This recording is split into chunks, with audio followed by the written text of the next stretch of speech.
하나님께서 주신 말씀은 출애굽기 18장 1절로 12절입니다. 구약 109면쯤에 있습니다. 출애굽기 18장 1절로 12절.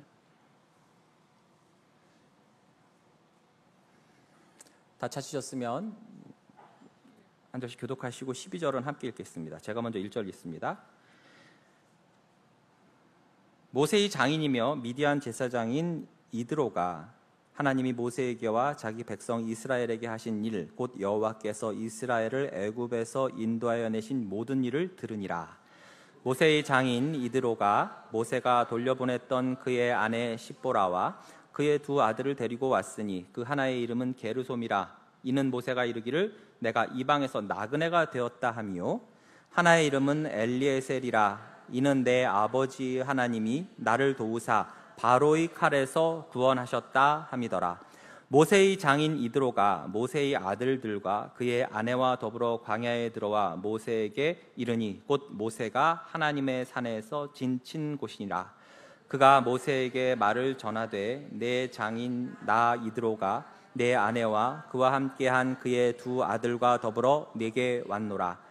모세가 나가서 그의 장인을 맞아 절하고 그에게 입맞추고 그들이 서로 문안하고 함께 장막에 들어가서 모세가 여호와께서 이스라엘을 위하여 바로와 애굽 사람에게 행하신 모든 일과 길에서 그들이 당한 모든 고난과 여호와께서 그들을 구원하신 일을 다 그 장인에게 말하매, 이드로가 여호와께서 이스라엘에게 큰 은혜를 베푸사 애굽 사람의 손에서 구원하심을 기뻐하여 이드로가 이르되 여호와를 찬송하리로다. 너희를 애굽 사람의 손에서와 바로의 손에서 건져내시고 백성을 애굽 사람의 손 아래에서 건지셨도다. 이제 내가 알았도다. 여호와는 모든 신보다 크심으로 이스라엘에게 교만하게 행하는 그들을 이기셨도다 하고 함께 읽습니다. 모세의 장인 이드로가 번제물과 희생 제물들을 하나님께 가져오매 아론과 이스라엘 모든 장로가 와서 모세의 장인과 함께 하나님 앞에서 떡을 먹으니라. 아멘. 할렐루야. 네, 오늘 좀 바쁩니다. 왔다 갔다 하고. 자, 말씀을 증거하기 전에 우리 간단한 동영상을 하나 좀 보도록 하겠습니다. 뉴스의 한 장면입니다.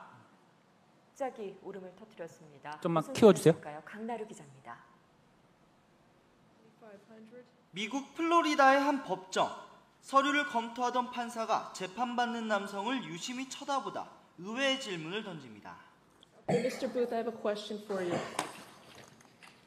Yes, ma'am. Did you go to Nautilus for middle school? 순간 뭔가 알아차린 듯 당혹스러운 표정을 짓기 시작하는 남성. Oh my goodness.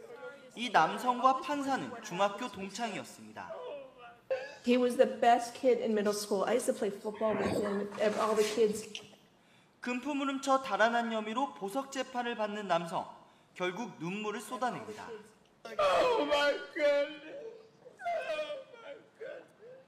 30년 전 중학교 동창에서 판사와 범죄 혐의자로 만난 상황에 판사는 이런 소회를 밝힙니다.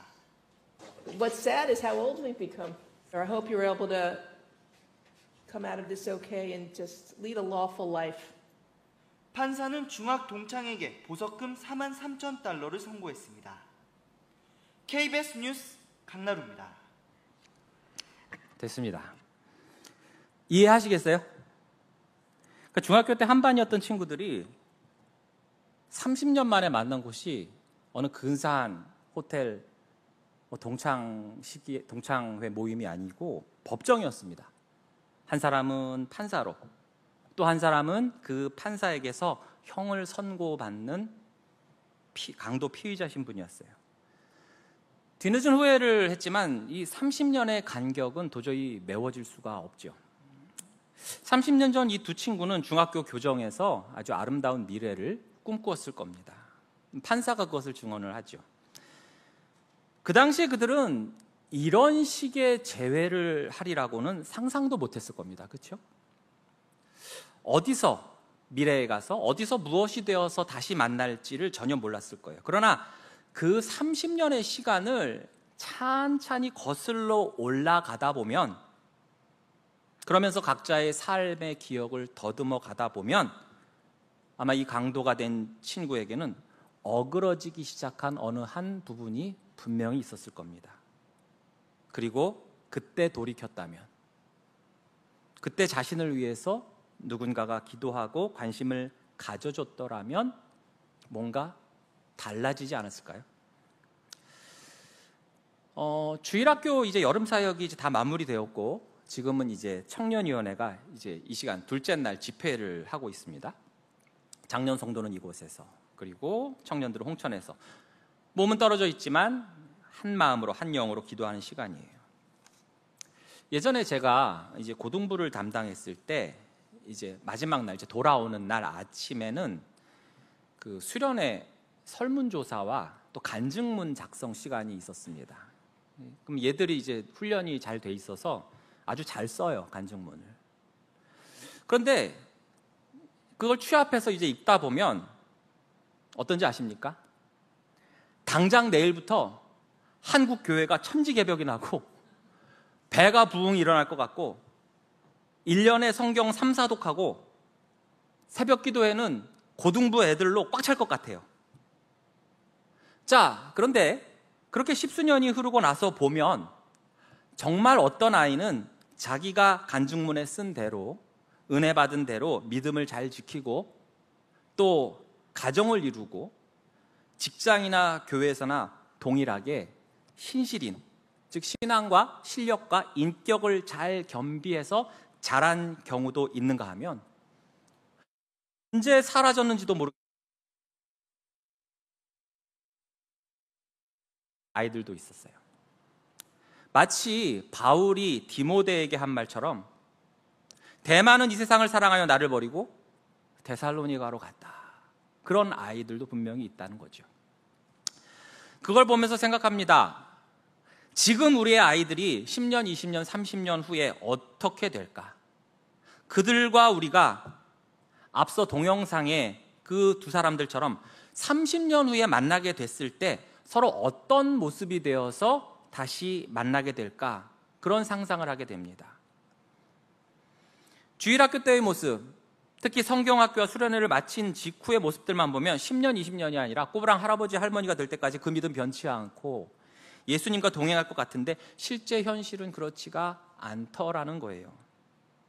과연 이 아이들, 다음 세대라고 지칭되는 이 아이들이 20년, 30년 후에는 어떤 모습으로, 어떤 신앙인의 모습으로 있을지 여러분 생각해 보셨습니까?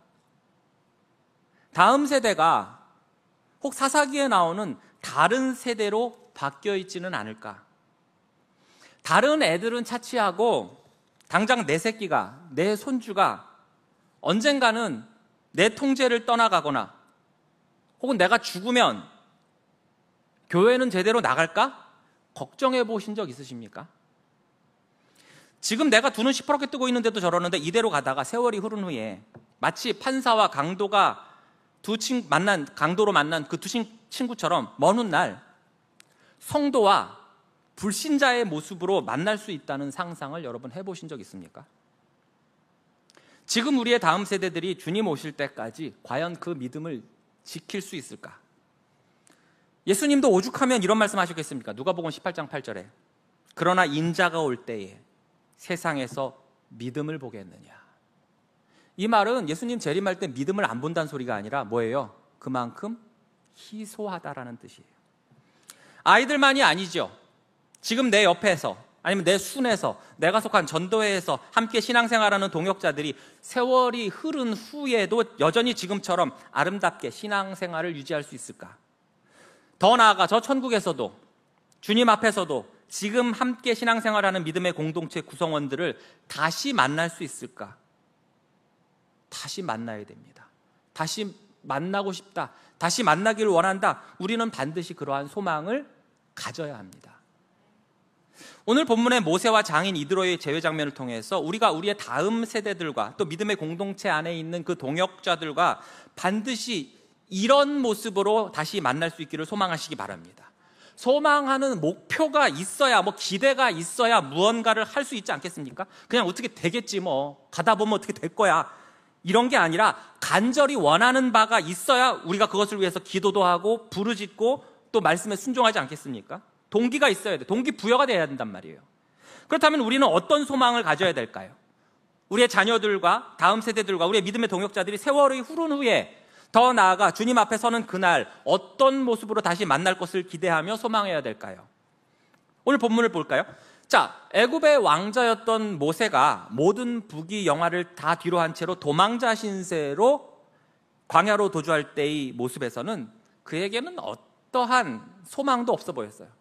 마치 사울에게 쫓겨 아둘람굴로 도망갔던 다윗의 모습과도 비슷합니다.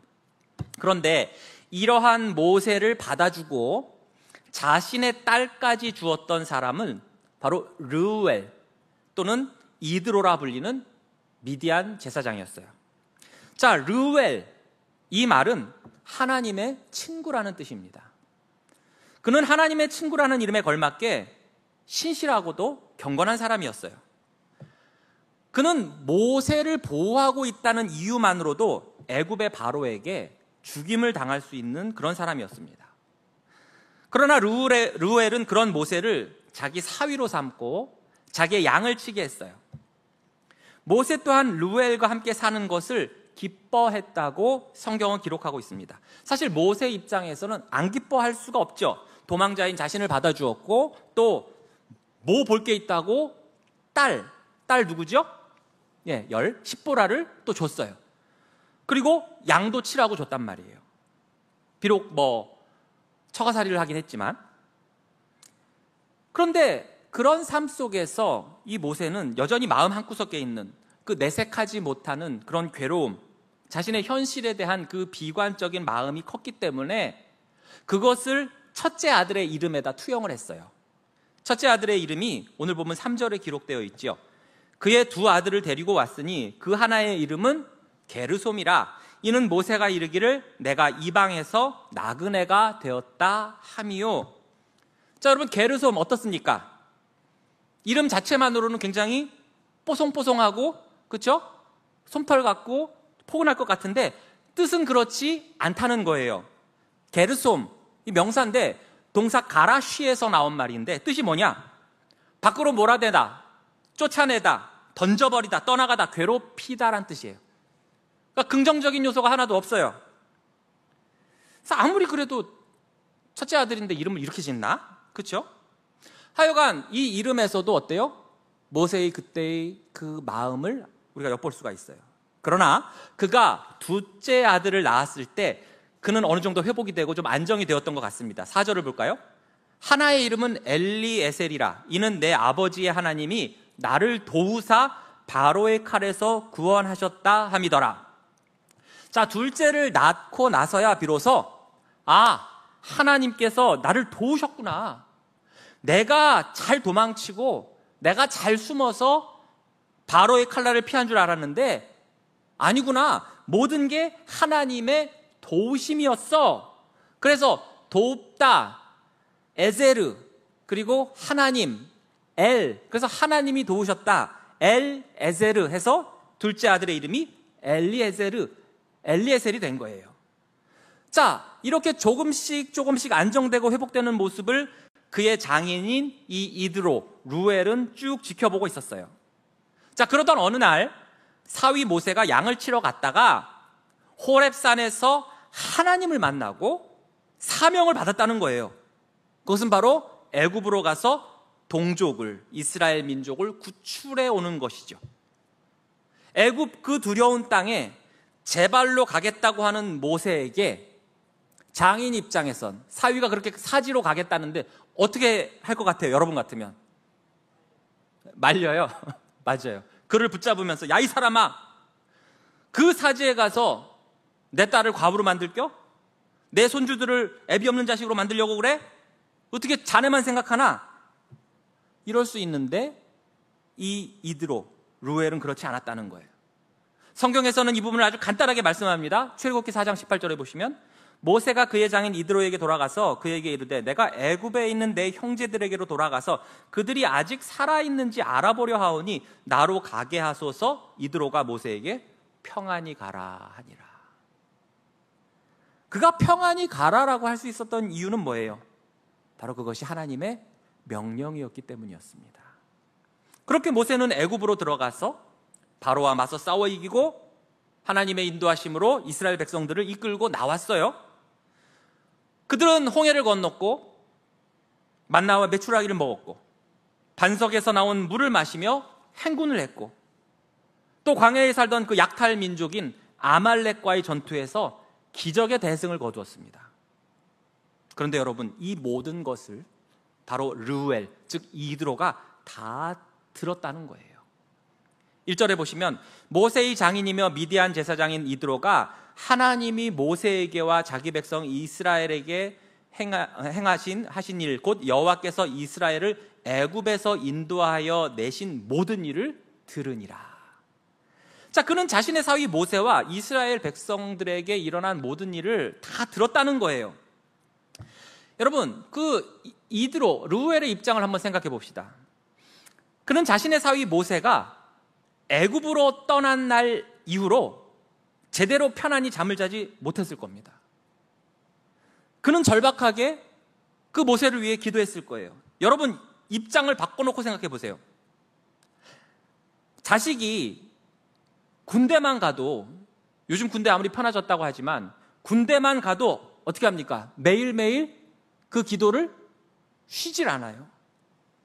아우, 그 속색인 놈 잘 갔네, 아주. 간만에 두 발 뻗고 자지. 그런 분 없을 거예요. 절박하게 기도할 겁니다. 그런데 모세는 그보다도 더한 사지로 들어갔어요. 그러니 얼마나 기도를 했겠습니까? 또한 그는 끊임없이 모세의 소식에 대해서 관심을 가졌을 거예요. 그런데 이 모든 일을 어떻게 들었을까요? 그곳을 지나는 대상들, 상인들, 낙타를 타고 가는 그 상인들 보기만 하면 혹시 내 사위 모세 아시오? 모세의 소식 혹시 들어보셨어? 애굽에서 나온 사람 만나기만 하면 혹시 모세 아시오? 그는 계속해서 묻고 또 물었을 겁니다. 그리고 그가 모든 일을 듣고 나서 이러한 결론을 내린 거예요. 1절에 모세의 장인이며 미디안 제사장 이드로가 하나님이 모세에게와 자기 백성 이스라엘에게 하신 일, 곧 여호와께서 이스라엘을 애굽에서 인도하여 내신 일들, 그는 이 모든 역사가 바로 자신의 사위 모세가 잘나서 이루어진 것이 아니라 하나님, 곧 여호와께서 행하셨다는 것을 알았다는 거예요. 우리도 그러합니다. 내가 원하든 원치 않든 여러 주변 상황에 의해서 우리는 이들처럼 만나기도 하고 때론 헤어지기도 해요. 학업이라든지 직장이라든지 군대라든지 취업, 유학, 이사, 결혼 등등의 이유로 우리의 믿음의 동역자나 또는 우리의 자녀들과 이렇게 헤어질 수도 있어요. 그러나 이 이드로처럼 우리의 믿음의 동역자들 또는 다음 세대들에게, 자녀들에게 계속해서 관심을 가지고 서로를 위해서 기도를 끊지 말아야 할 줄로 믿습니다. 서로의 몸은 비록 떨어져 있을 때가 오더라도 그러다 보면 때론 너무 힘들기도 하고 또 지쳐 낙심하고 있다는 그 소식이 들릴 때도 있어요.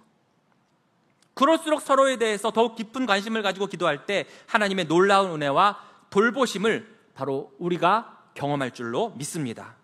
서로를 위해서 기도하고 관심을 이어가면서 우리 또한 이 이드로처럼 하나님이 누구에게 행하셨던 일, 곧 여호와께서 누구를, 아무개를, 그 권사님을, 그 집사님을, 또 우리 반 아이를, 내 자녀를 어떻게 인도하시고 도우셨는지를 우리가 귀로 듣고 그로 인해서 함께 기뻐할 수 있기를 바랍니다. 그런데 여러분, 이드로만 이런 고백을 했습니까? 7절과 8절을 보시면 모세가 나가서 그의 장인을 맞아 절하고 그에게 입맞추고 그들이 서로 문안하고 함께 장막에 들어가서 모세가 여호와께서 이스라엘을 위하여 바로와 애굽 사람에게 행하신 모든 일과 길에서 그들이 당한 모든 고난과 여호와께서 그들을 구원하신 일을 다 그 장인에게 말하매. 자, 모세 또한 장인을 만나서 장막에 들어가자마자 무엇을 했다는 거예요? 여호와께서 행하신 일, 그 구원하신 일을 다 장인 이드로에게 고백하고 있습니다. 일반적으로는 어떨까요? 오랜만에 만난 자기 아내, 자기 자식부터 부둥켜 안고 어떻게 해요? 자기 장막에 들어가서 잘 있었냐 이런 얘기부터 막 할 거 아니에요. 그런데 모세는 어떻게 했다는 것입니까? 헤어져 있던 아내 십보라와 아들들과의 만남도 중요하지만 그는 제일 먼저 장인에게 자신이 만난 하나님, 자신이 경험한 하나님, 자신을 인도하시고 보호하신 그 하나님을 증거하면서 그분을 향한 그 신앙을 고백하는 것이 더 중요하다고, 더 최우선이라고 생각했던 거예요. 이게 무엇을 말합니까? 비록 우리가 잠시 혹은 오래 헤어져 있다 하더라도 다시 만났을 때 그동안 나의 인생 전반에 걸쳐서 정말 하나님께서 나를 인도하셨다고 고백할 수 있는 그런 만남이 되어야 한다는 것입니다. 언젠가 우리가 다시 만났을 때 이 하나님에 대한 감사와 또 하나님께서 내게 행하셨던 일들에 대한 고백은 다 빠진 채로, 아니 더 나아가 하나님의 존재에 대해서도 언급하지 않는, 마치 사사기에 나오는 다른 세대들과 같은 그 세상의 지배를 받고 물질의 종이 된 자들과의 그러한 대화, 하나님과 전혀 상관없는 자들의 대화를 한다면 이 얼마나 비극이겠습니까?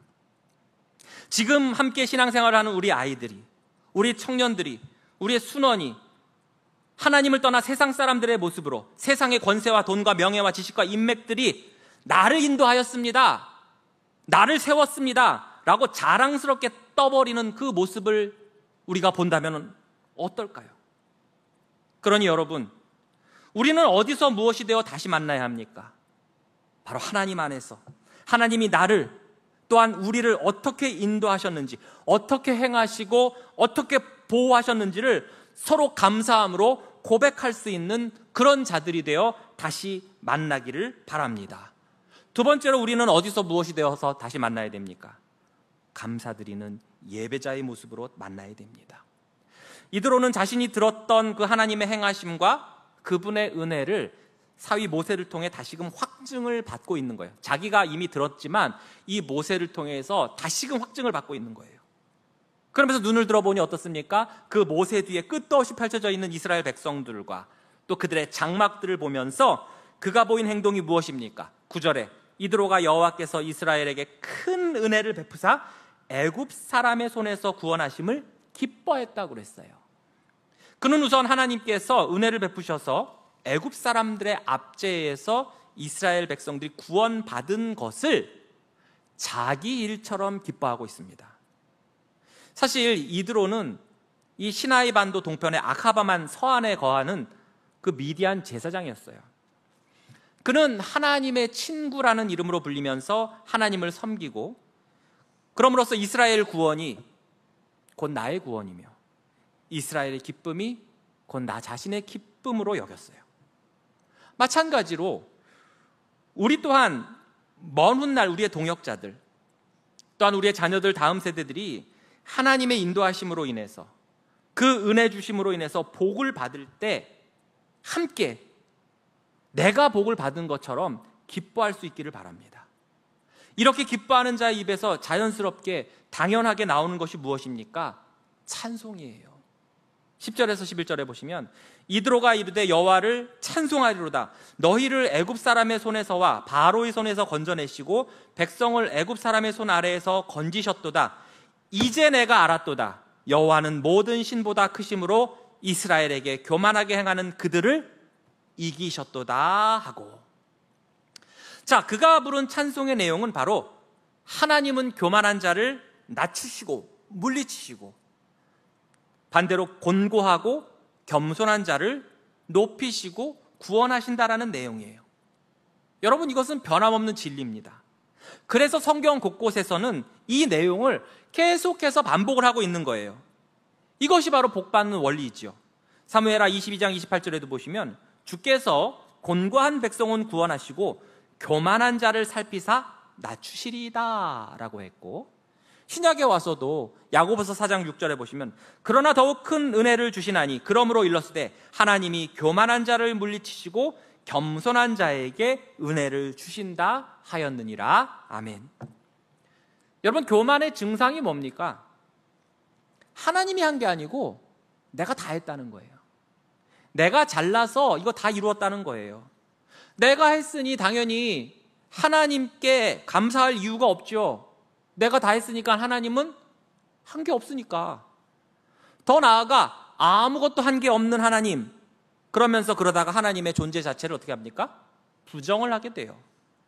시편 4절은 이렇게 말씀하죠. 악인은 그의 교만한 얼굴로 말하기를 여호와께서 이를 감찰하지 아니하신다 하며 그의 모든 사상에 하나님이 없다 하나이다.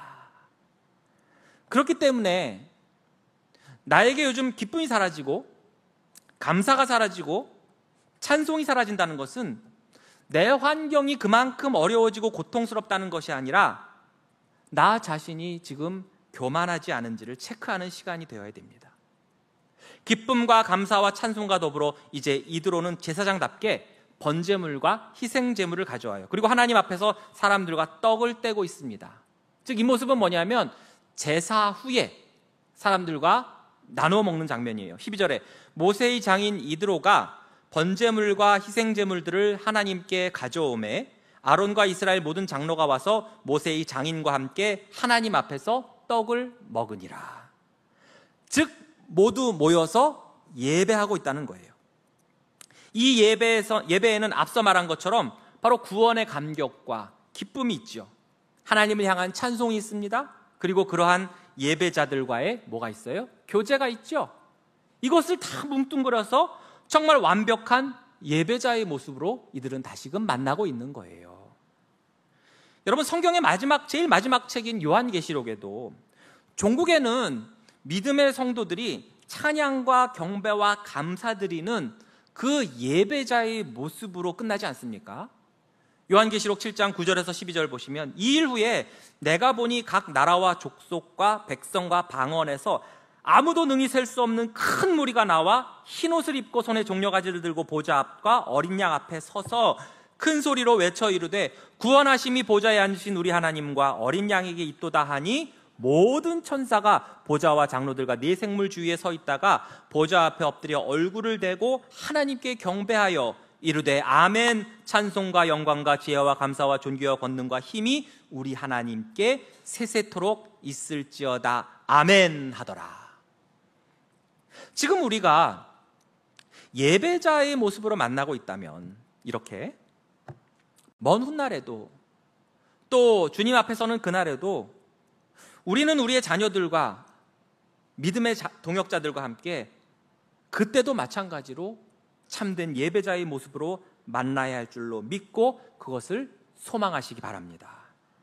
여러분, 그렇다면 이 모든 것이 거저됩니까? 절대 아닙니다. 우리는 계속해서 우리의 다음 세대들, 자녀들, 또 믿음의 동역자들에게 전심으로 하나님을 소개해야 됩니다. 내가 만난 하나님, 나를 인도하신 하나님을 알려야 돼요. 가르쳐야 됩니다. 나의 영향력, 나의 지식, 나를 의지하게 하는 것이 아니라 바로 하나님을 알리고 가르쳐야 됩니다.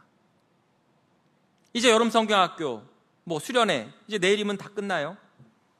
그러면 이 모세와 이드로처럼 자신이 만난 하나님, 성경을 통해서 설교자를 통해서 나에게 말을 거시는 그 하나님에 대해서 서로 묻고 서로 대답해야 됩니다. 평상시에도 공과 시간에 뭐 배웠니? 목사님과 선생님이 어떤 말씀을 주셨니? 어떻게 예수님을 알려주셨니? 그런 피드백과 관심이 있어야 서로 발전하지 않겠습니까? 큐티를 통해서, 말씀을 읽음을 통해서 함께 하나님의 마음을 공유하며 그런 가운데 기도의 제목을 나누고 함께 기도를 해야 지금 이 무섭고도 험악한 세태에서 우리 아이들을 보호할 수 있지 않겠습니까? 가정 예배라고 해서 다 각 잡고 앉아가지고 넥타이 매고서 그러고 앉아서 사도신경부터 주기도문까지 무슨 차례에 따라서 하는 게 꼭 가정 예배가 아니에요. 하나님을 향한 마음을 연 찬양이 있고 조금은 어색하지만 심플한, 솔직한 기도를 하고 또 기도 제목이 뭔지 묻고 오늘 말씀을 설교하려는 어떤 그런 강박관념이 아니라 이 말씀을 어떻게 생각하니? 물 수 있는, 그게 식탁의 자리에서 밥을 먹다가도 할 수 있는 거 아니겠습니까? 그게 가정 예배지 뭐 별개 가정 예배인가요? 맨날 밥상머리에서 한단 소리가 너 시험 언제야? 아 몰라. 아빠 용돈이나 줘. 너 그 성적에 밥이 넘어가니? 아빠는 그 월급 가져오면서 밥이 넘어가? 이런 대화를 한다면 어떻게 되겠습니까? 하나님이 우리에게, 예수님이 우리 가정에게 하신 일에 대해서 서로 말하지도 않고 듣지도 않고 불신자들과 똑같은 대화만 하고 가르친다면 우리도 30년 후의 일을 장담할 수가 없는 거예요. 여러분, 모세는 40년 동안 바로의 왕궁에서 안락한 삶을 살던 사람이었습니다. 그런 그가 거친 광야에서 40년간 훈련받을 때 그때 누구의 영향력도 있었을까요? 당연히 장인 이드로의 역할이 있었을 겁니다. 그의 행적을 보면 우리는 유추할 수가 있어요. 모세는 애굽에서 압제당하는 이스라엘 민족을 구하라는 명령을 받고 제일 먼저 장인 이드로를 찾아가서 양해를 구했어요. 또한 처음 광야길에서 백성들과 함께 갈팡질팡하는 모세를 도와서 백성들 위에 1000부장, 100부장, 50부장, 10부장을 세워서 일을 분담할 수 있도록 하였어요. 그리고 그 자격에 합당한 인물들을 세우도록 조언한 것도 누구다? 이 이드로 루웨였습니다. 그리고 나서 이렇게 사위 모세를 만나자마자 하나님을 찬양하며 함께 예배를 드린 이도 바로 이드로였어요. 이런 모습에서 그가 지난 40년간 모세를 어떻게 훈련시켰고 또 영향력을 끼쳤는지를 우리는 알 수가 있는 거예요. 40년 바로의 궁전에서 살다 나온 모세에게 하나님께 예배하는 모습을 보여줍니다. 양을 키우게 하며 목자의 마음을 가르쳐요. 광야에서 어떻게 생활해야 하는지를 보여주었고, 그런 가운데 이런 척박한 땅에서 오직 믿을 것은 하나님 한 분뿐임을 가르쳤어요. 게르솜이라는 부정적 이름을 짓던 모세의 마음을 바로 하나님의 도우심이라는 엘리에셀이라는 은혜의 이름을 지을 수 있도록 그는 하나님을 소개했던 겁니다. 이제 우리가 그런 이드로, 루엘과 같은 역할을 해야 돼요.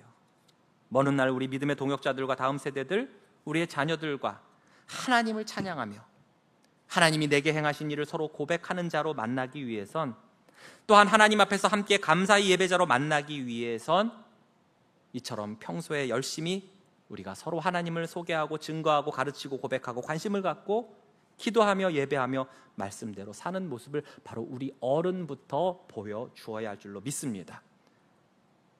앞서 우리가 본 동영상 다시 한번 떠올려 봅시다. 그런데 이 땅에서는 어때요? 그 상황에서 보석금이라도 내고 나올 수가 있어요. 그렇죠? 아까 뭐 4만 불을 내라고 그랬나? 한 5천만 원 넘게 보석금을 내더라도 보석금 내고 나올 수 있어요. 형기를 마치잖아요? 만약에 보석금 못 냈어, 감옥에 갇혔어, 그럼 저거 한 4, 5년 받으면 5년 있다 나오면 돼요. 출소하면 돼요. 그러면 다시 자유로운 몸이 될 수 있어요. 하지만 우리의 다음 세대들이 하나님을 모르는 다른 세대가 되어 그렇게 인생이 끝난다면 그때는 어떻게 됩니까? 보석금도 만기 출소도 없어요. 우리가 이 시간 주여 우리의 자녀를 지켜주시옵소서, 주여 이 땅의 믿음의 다음 세대들을 보호하여 주시옵소서.